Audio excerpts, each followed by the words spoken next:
Kasih karunia dan damai sejahtera dari Tuhan Allah Bapa kita, dari anaknya Tuhan Yesus Kristus menyertai kamu. Amin. Selamat hari Minggu, saudaraku.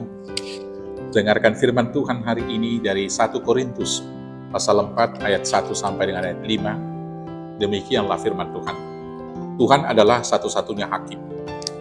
Demikianlah hendaknya orang memandang kami sebagai hamba-hamba Kristus yang kepadanya dipercayakan rahasia Allah, yang akhirnya dituntut dari pelayan-pelayan yang demikian ialah bahwa mereka ternyata dapat dipercaya.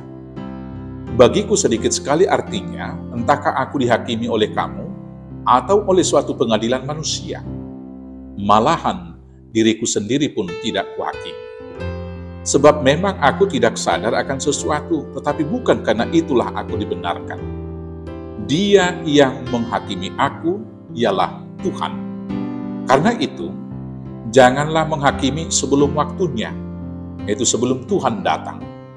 Ia akan menerangi juga apa yang tersembunyi dalam kegelapan, dan Ia akan memperlihatkan apa yang direncanakan di dalam hati.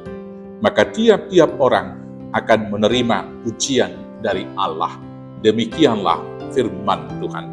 Saudaraku yang terkasih dalam Yesus Kristus, dalam praktek kehidupan beragama, disadari atau tidak, banyak pemeluk agama melakukan kewajiban agamanya berdasarkan apa kata orang, sangat dipengaruhi penilaian orang. Selanjutnya, dalam praktek peribadahan, orang-orang yang beragama tersebut kadang mau jatuh kepada satu kesombongan rohani, merasa diri lebih daripada orang lain, dan kemudian mau menghakimi orang lain sebagai orang yang tidak kudus, yang tidak percaya, bahkan mungkin dikatakan kafir. Selanjutnya, dalam hal yang demikian kelihatan bahwa sesungguhnya orang yang melakukan ibadah dengan praktek yang demikian bukan hamba Tuhan yang dapat dipercaya. Karena dia sudah memutuskan kebenaran, bukan lagi mengukur kebenaran daripada dasar kebenaran yang diberikan Tuhannya, yaitu Tuhan Allah. Maka karena itu hari ini Paulus mau mengajar kita. Pertama sekali dia mau mengatakan bahwa mereka itu hanyalah hamba Tuhan. Maka tugas seorang hamba yang dipercaya dalam melakukan perintah Tuhan. Yang kemudian dia mengatakan supaya sebagai hamba Tuhan tidak peduli atau jangan terlalu terpengaruh dengan penghakiman orang melakukan tugas tanggung jawab tersebut. Dan seterusnya, jangan menghakimi orang lain dalam melakukan pekerjaan tugas pelayanan itu. Karena itu saudara-saudaraku yang terkasih, yang pertama sekali dari perikop ini, mari kita melakukan perintah Tuhan seturut dengan kehendak Tuhan, bukan apa kata orang.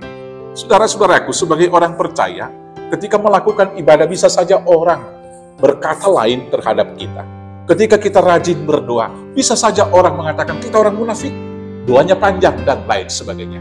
Tapi sepanjang itu kita lakukan untuk Tuhan, tentu tujuannya adalah untuk memuliakan Tuhan. Kita mau melakukan ibadah kita dengan rajin, bisa saja orang mengatakan jangan-jangan dia sudah kerasukan roh dan lain sebagainya. Sekali lagi, jangan terpengaruh dengan apa kata orang. Berkenaan dengan ini, saya tertarik dengan sebuah penggalan lagu pop yang mengatakan, atau judulnya adalah Perahu Cinta. Di sana dikatakan, jangan dengarkan cerita burung. Jangan pusingkan omongan orang. Yang penting antara aku dan kau sama-sama saling percaya. Yang penting antara aku dan kau sama-sama saling percaya. Demikianlah kisah cinta dua anak manusia ini. Ada tentunya gosip, ada penilaian orang yang miring, ada bahkan mungkin yang memutarbalikkan kebenaran di antara mereka berdua. Tapi syair lagu ini mengatakan, jangan pusingkan cerita burung. Jangan dengarkan omongan orang. Yang penting antara aku dan kamu sama-sama saling percaya, sama-sama saling mencinta. Demikianlah kita melakukan kewajiban ibadah kita. Biar orang menilai apapun penilaiannya. Maka kita melakukan ibadah kita bukan karena dipuji orang.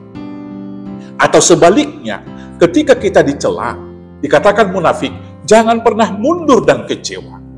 Atau ketika tidak dihargai, di tengah-tengah persekutuan di gereja, teman-teman pelayan, jangan pernah mundur untuk memuji, memuliakan Tuhan.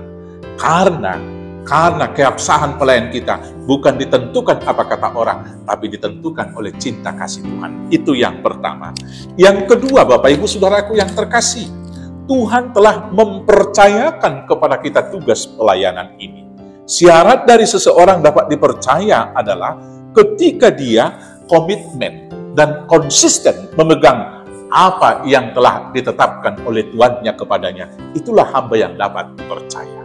Demikianlah kiranya kita, Tuhan telah memberikan tugas kepercayaan kepada kita untuk melayani Dia. Maka kita harus komit memegang janji itu dan konsisten melakukannya dalam kehidupan keseharian. Sehingga pikiran, perkataan, dan perbuatan kita semuanya satu jalan. Dengan demikianlah orang melihat kemuliaan Tuhan melalui hidup kita dan kita menjadi surat Injil Kristus yang terbuka. Dan yang terakhir dari sini, hanya Tuhan yang punya hak menghakimi seseorang itu benar atau tidak. Seseorang itu benar-benar rasul atau tidak. Seseorang itu beriman atau tidak. Ibadah seseorang itu benar atau tidak. Karena itu saudara-saudaraku yang terkasih, jangan jatuh kepada kesombongan rohani. Jangan pernah mempersalahkan orang atas ibadahnya. Jangan pernah mengkafir-kafirkan orang. Atau sebaliknya, jangan pernah merasa diri lebih kudus daripada orang lain. Tetapi sebaliknya juga, jangan lemah, jangan mundur. Ketika dihakimi orang bahwa kita ini bukanlah orang yang benar di hadapan Tuhan. Atau di tahun 80-an sampai 90-an, tudingan yang sering kita terima sebagai jemaat YKBP misalnya, bahwa kita ini tidak ada Roh Kudus. Jangan pusingkan omongan mereka. Karena tanda orang yang telah dipenuhi oleh Roh Kudus adalah yang membuahkan Roh itu sendiri. Kasih, sukacita, damai sejahtera, kebaikan, kelemah lembutan, dan seterusnya. Maka yang paling penting bagi kita adalah konsisten beriman, konsisten berbuat, konsisten berbuah, memegang amanah yang diberikan oleh Tuhan kita. Dan konsisten juga memegang kebenaran bahwa hanya Tuhanlah yang punya kebenaran hakiki, yaitu firman-Nya, bahwa hanya Tuhanlah yang berwenang untuk menghakimi. Maka mari kita mengikut Tuhan sebagai hamba yang layak dipercaya. Mari kita mengikut Tuhan hanya karena cinta kasih kita kepadanya, bukan apa kata orang. Dan mari kita menerima semua anugerahnya tanpa menghakimi orang lain.